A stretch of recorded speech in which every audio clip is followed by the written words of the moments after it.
মালদায় mango hub করার দাবি জানিয়ে কেন্দ্রীয় অর্থমন্ত্রীকে চিঠি আম ব্যবসায়ী সংগঠনের। বর্তমানে মালদা জেলার 3টি সুস্বাদু আম হিমসাগর, ফজলি, লক্ষণভোগ জিআই ট্যাগ স্বীকৃতি পেয়েছে। এবার মালদা জেলাকে আমের বাজার তথা ম্যাঙ্গো হাব ঘোষণা করার দাবি জানিয়ে কেন্দ্রীয় অর্থমন্ত্রকের কাছে আবেদন জানালেন Malda merchant chamber of commerce and industries কর্মকর্তারা। সম্প্রতি এই ব্যবসায়ী সংগঠনের পক্ষ থেকে একটি চিঠি পাঠিয়ে এমন আবেদন রাখা হয়েছে। সংগঠনের জেলা সভাপতি উজ্জ্বল সাহা বলেন, মূলত কি দাবি নিয়ে আপনারা চিঠি করছেন? আমরা জেলার অর্থনীতি বিকাশের স্বার্থে আমাদের মালদা জেলা মূলত আমের ওপর নির্ভরশীল এবং আমি জেলার অর্থনীতির মূল সোপান। এই মালদার আমকে কাজে লাগানোর জন্য, মালদার আমভিত্তিক শিল্প স্থাপনের জন্য আমরা Malda merchant chamber of commerce and ইন্ডাস্ট্রির পক্ষ থেকে কেন্দ্রীয় সরকারের অর্থমন্ত্রীর কাছে আমাদের মালদাতে ম্যাঙ্গো হাব করার জন্য আমরা আবেদন করেছি। মালদাতে যদি ম্যাঙ্গো হাব করা যায়, যদি কেন্দ্রীয় সরকার আমাদের আবেদন মতো মালদাতে ম্যাঙ্গো হাব স্যাংশন করে, তাহলে কিন্তু আমাদের মালদার অর্থনৈতিকভাবে বৃদ্ধি পাবে। এখানে mango base mother food industry গড়ে উঠতে পারবে। তার সঙ্গে সঙ্গে অনেকগুলো অ্যান্সিলারি ইউনিট অনুসারী শিল্প গড়ে উঠবে এবং আমাদের এই যে প্রায় 32,000 হেক্টর শুধু মালদাতেই যে আম চাষ হয়, প্রায় 5 লক্ষ মেট্রিক টন মালদা জেলাতে আম উৎপাদনের যে ক্ষমতা, এই ধারণ ক্ষমতা এই 5 লক্ষ মেট্রিক টন।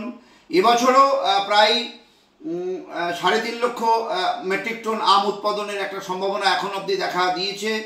আমরা এই আমকে যদি কাজে লাগাতে পারি তাহলে কিন্তু আমাদের বিশ্বের দরবারে কিংবা ভারতবর্ষের বিভিন্ন রাজ্যে আমরা মালদার আমকে বাজারজাত করতে পারবো।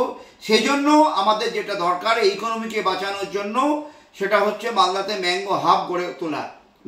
মালদাতে ম্যাঙ্গো হাব গড়ে তোলার জন্য আমরা কেন্দ্রীয় সরকারের মাননীয় অর্থমন্ত্রীকে এবং আমাদের পশ্চিমবঙ্গ সরকারের মাননীয় অর্থমন্ত্রীকে আমরা দাবি রেখেছি। ইতিমধ্যে পশ্চিমবঙ্গ সরকারের পক্ষ থেকে চিফ সেক্রেটারি মহোদয় উনি মালদা এসেছিলেন, মালদার জেলা শাসককে নিয়ে আমরা সঙ্গে ছিলাম।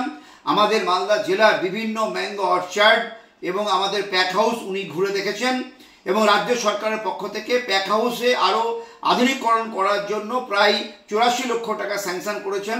রাজ্য সরকার যেভাবে এগিয়ে এসছে, কেন্দ্রীয় সরকার যদি এগিয়ে এসে মালদাতে আমাদের ম্যাঙ্গো হাব যদি আমাদের অনুমোদন করে, তাহলে কিন্তু এই এলাকার অর্থনীতি বেঁচে যাবে এবং মালদার আম ব্যবসায়ী, আম চাষিরা উপকৃত হবে এবং এই আমকে নির্ভর করে অনেক শিল্প গড়ে উঠবে এবং যেটা আমরা সারা বছর রাউন্ড দ্য ইয়ার আমরা অ্যাব্রডে, বিদেশে আমরা এক্সপোর্ট করতে পারবো, যাতে করে আমরা বৈদেশিক মুদ্রা অর্জন করতে পারবো।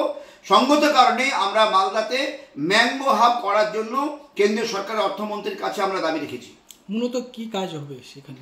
মালদাতে ম্যাঙ্গো হাব যদি তৈরি হয়, তাহলে ম্যাঙ্গো হাব ডিক্লার হলে মালদাতে আমের প্রথম থেকে যখন আম মুকুল হবে, কুটি ফুটবে, তারপরে আস্তে আস্তে এইখানে যে হারভেস্টিং হবে, তারপরে এই আম গাছ থেকে পাড়া, এই আমকে প্রক্রিয়াকরণ করা এবং এখানে বিভিন্ন কেন্দ্রীয় সরকারের যে সার্টিফিকেট এজেন্সি তৈরি করা এবং এখান থেকে গ্রিন করিডোরের মাধ্যমে এয়ারপোর্টে মাধ্যমে কানেকশন করে আম বিদেশে রপ্তানি করা, অন্যান্য রাজ্যে কি করে আম পাঠানো যাবে গ্রিন করিডোর করে ফ্রিজিং কন্টেনারে তার ব্যবস্থা করা, বিভিন্ন রকম সুযোগ সুবিধা এই ম্যাঙ্গো হাব হলে আমরা যে সরকারি যে সুযোগ সুবিধাগুলো আছে সেগুলো আমরা পাবো।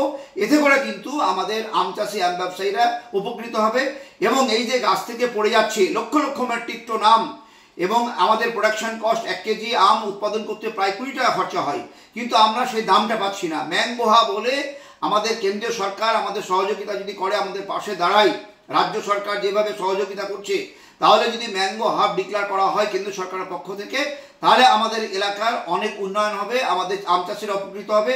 এই কারণে আমরা Malda merchant chamber of commerce and ইন্ডাস্ট্রির পক্ষ থেকে এই দাবি আমরা কেন্দ্রীয় সরকারের অর্থমন্ত্রীর কাছে রেখেছি।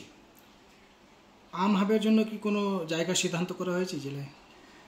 ম্যাঙ্গো হাব এটা একটা নোটিফিকেশন, ম্যাঙ্গো হাব নোটিফিকেশন যদি হয় তাহলে গোটা জেলা জুড়ে এই ম্যাঙ্গো হাব নোটিফিকেশনের আওতায় আসবে এবং আমাদের এই প্রায় 32,000 হেক্টর যে আমবাগান, সমস্ত আমবাগানের পরিচর্যা এবং তার দেখভাল সমস্ত এই ম্যাঙ্গো হাবের যে নিয়ম কানুন তার আওতার মধ্যে পড়বে। আপনার নাম? উজ্জ্বল সাহা, সভাপতি, Malda merchant chamber of commerce and industry.